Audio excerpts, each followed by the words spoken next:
জাতীয় সংসদের অধিবেশন আহ্বান নিয়ে কবে করা যায় আলোচনা যে রাষ্ট্রপতি অধিবেশন আহ্বানের যে প্রজ্ঞাপন সেটা যেদিন সেশন হবে তার 15 দিন আগে কমপক্ষে প্রজ্ঞাপন করতে হয়।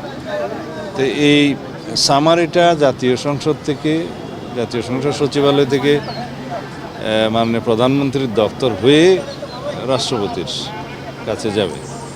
তো মহামান্য রাষ্ট্রপতি সেটা অনুমোদন করে সংসদ অধিবেশন আহ্বান করবেন। সেই মতে প্রধানমন্ত্রীর পরামর্শক্রমেই সংসদ অধিবেশন আহ্বান করবেন রাষ্ট্রপতি। সেটা নির্ধারণ হয়েছে 12 তারিখে মার্চের সংসদ অধিবেশন আহ্বান করা হবে এবং সেই অধিবেশনে কি কি কর্মসূচি থাকবে, কার্যসূচি, অর্ডার অফ দি ডে, সে বিষয়ে আলোচনা হয়েছে। যেমন সেই অধিবেশনে স্পিকার, ডেপুটি স্পিকার নির্বাচিত হবে এবং ইন্টারিম গভর্নমেন্টের আমলে যে সমস্ত অধ্যাদেশ প্রণয়ন করা হয়েছে সেগুলো উপস্থাপন করা হবে, সুপ্রস্তাব হবে প্রথামাফিক এবং রাষ্ট্রপতির ভাষণ হবে। আর অন্যান্য যে সমস্ত বিষয় থাকবে সেগুলো পার্লামেন্টের রেগুলার যেগুলো জব সেগুলো হবে। এই আলোচনা সেটা নির্ধারিত হলো। নতুন রাষ্ট্রপতি নির্বাচনের বিষয়ে আলোচনা হয়েছে না, সে বিষয়ে এখনো কোনো আলোচনা হয়নি। স্পিকার, ডেপুটি স্পিকার চূড়ান্ত হয়েছে কিনা সেগুলা পরে হবে।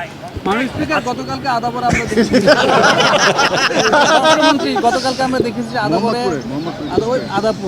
আদাবরে আমরা দেখেছি যে মানে এক ধরনের সন্ত্রাসী কর্মকাণ্ড হয়েছে একবারে গার্মেন্ট একটা অফিসে ঢুকে।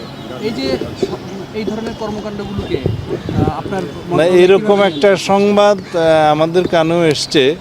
আমি এটা খোঁজ নিতে বলেছি, তদন্ত করে আমাদেরকে রিপোর্ট সাবমিট করতে বলেছি।